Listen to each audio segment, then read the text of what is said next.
Hey everybody, welcome to Jacob's Quest, and today I've just finished watching episode 2 of Marvel's What If.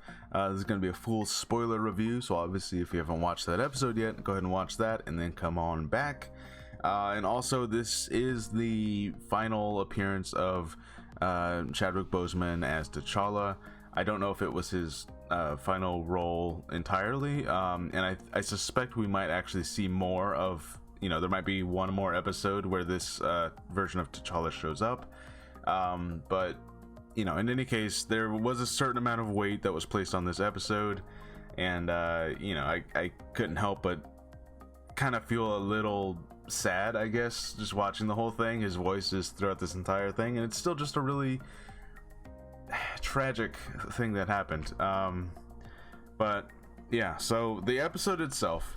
I was not sure how they were gonna actually pull this one off, because the idea that T'Challa would be taken instead of Peter Quill and become Star-Lord, I thought, like, are they gonna say that Ego was his father in this world, which would be a little awkward, but I'm glad that they did not. Instead, what ends up happening is that because of the vibranium, the people who Yondu sent down to Earth to go get him mistook Wakanda for where they were gonna pick up Peter Quill, because they were, like, I guess searching for something that's not on Earth or something, and their scanners got all messed up.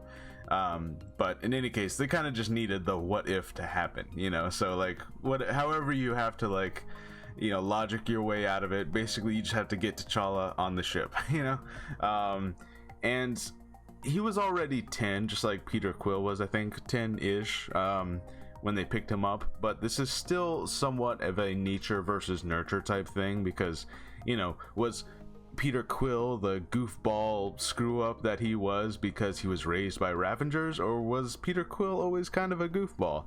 And this one definitely kind of supports the nature argument, because T'Challa is still the inspiring leader who can kind of talk people into trying to be the best version of themselves, and that's really what sets everything else into motion, and what makes this episode so drastically different. Because unlike last episode, where it felt like the first entire half of the episode was literally just like a clip show from the movie, just with a character replaced, this one, even though they do go to the same planet and they pick up the orb like the first Guardians, this one felt so much different immediately. Like, everything about it, all the characters were so different, and basically, yeah, this version of Star-Lord, T'Challa, was able to talk to everyone into becoming better people. The Ravengers are immediately, like, good guys now. Even Thanos, which I can see people having a problem with, because I know some people are gonna maybe take this, I think, a little too seriously, and they're gonna be like, oh, this ruins Thanos, this makes Thanos just a joke or something like that. I thought it was funny. Basically, they explained it that T'Challa was able to argue Thanos out of doing his plan, his big master plan with the Infinity Stones, and saving the galaxy in his own way, I guess. T'Challa was able to stop him from doing that just by arguing, just by being like, okay, no, here's a better way. And that's kind of hilarious, and they make it a joke throughout the entire episode, saying, like, every single time Thanos is brought up, or Thanos is talking to someone, you just hear the reaction and be like, that sounds like genocide.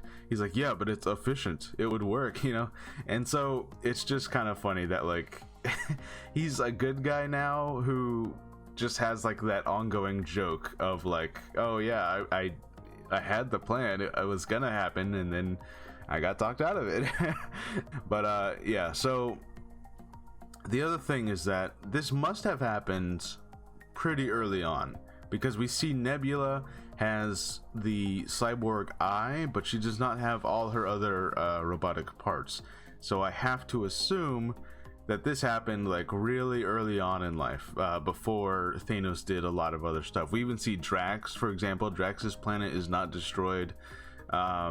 We don't even see Gamora. We don't even see Gamora in this episode at all, I think. So her planet must be fine also. So I have to assume that this confrontation with Thanos happened very early. That's the only thing I can assume. But yeah, basically in this episode, the power vacuum left over from Thanos was filled by the Collector, who is now the big bad. And he's not even like a conqueror, he's more of just like an underground gangster type guy, right? And so they have to break in and take this plant, which would be able to grow and bring entire planets back to life just by having a bunch of plant matter everywhere and creating enough food and I'm assuming vegetables and stuff like that, to feed entire planets. They're basically like, yeah, we can cure starvation in the galaxy with just this one super plant, which, you know, even further just kind of makes Thanos's whole plan kind of like, okay, well that was just really dumb then, because now there's a plant that can literally just fix all of your problems here with feeding people, right?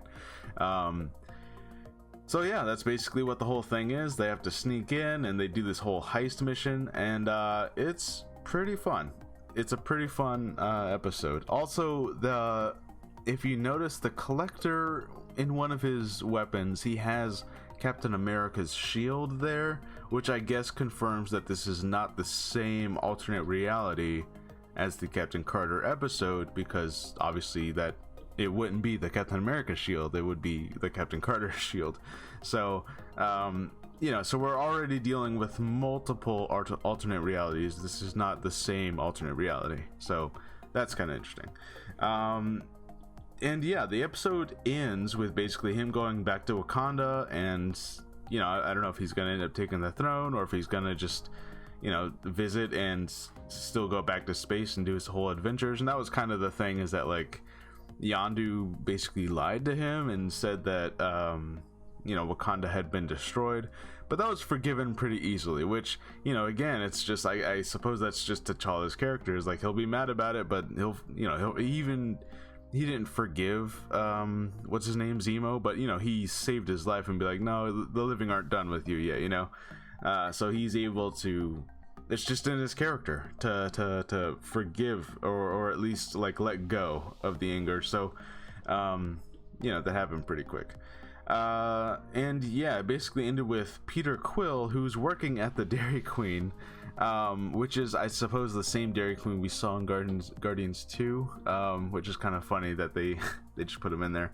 And Ego shows up, and that's where they ended the episode, saying like, oh, Ego shows up, and the narrator, Uatu, is like, oh, this might be the end of the world, but that's a story for another time. So I'm sure we're gonna see this again, because I'm pretty positive that the trailers showed this version of T'Challa with other characters, and I know we see Captain Carter again, so at some point all of this is going to start converging with each other, and they're going to be like a connected story somehow. Some multiversal thing is going to be happening. I'm not sure when that's going to end up happening, but in any case, I really like this episode. Again, with the Thanos stuff, I can see some people having a problem with it. I thought it was funny. It's not a big deal, guys. It's the multiverse. You know, in one universe, Thanos is just a good guy who got talked out of it. I don't think it's a huge deal, especially if it happened early on in his whole plan. You know, if it happened early enough in his life, he could probably be talked out of it. So I think it makes sense. But yeah, that was the episode. It was pretty fun, and I'm really enjoying this series. I think, you know, especially if they're all gonna be, I feel like the Captain Carter one, and my issues with that one was that was probably the safest, and it was probably the one that was gonna be the easiest to accept for general audiences, because it was such a simple concept. You know, I think that's the thing, is that like that one really was just like, what if it was Peggy Carter instead of Steve Rogers? And it was like the simplest of concepts, and not a whole lot of stuff really changed, you know. The major beats still happened, whereas, you know, this episode, everything was so drastically different. I can see why like the Captain Carter one was the first one, you know, kind of like, okay, here's how the multiverse works. Here's how this one very simple decision it changed things, but it wasn't like drastically different. It was still World War II, and they still fought Red Skull, and it was still like the basics. Whereas this one's like, oh, Thanos is a good guy now, and the Collector's the evil guy, and this and that,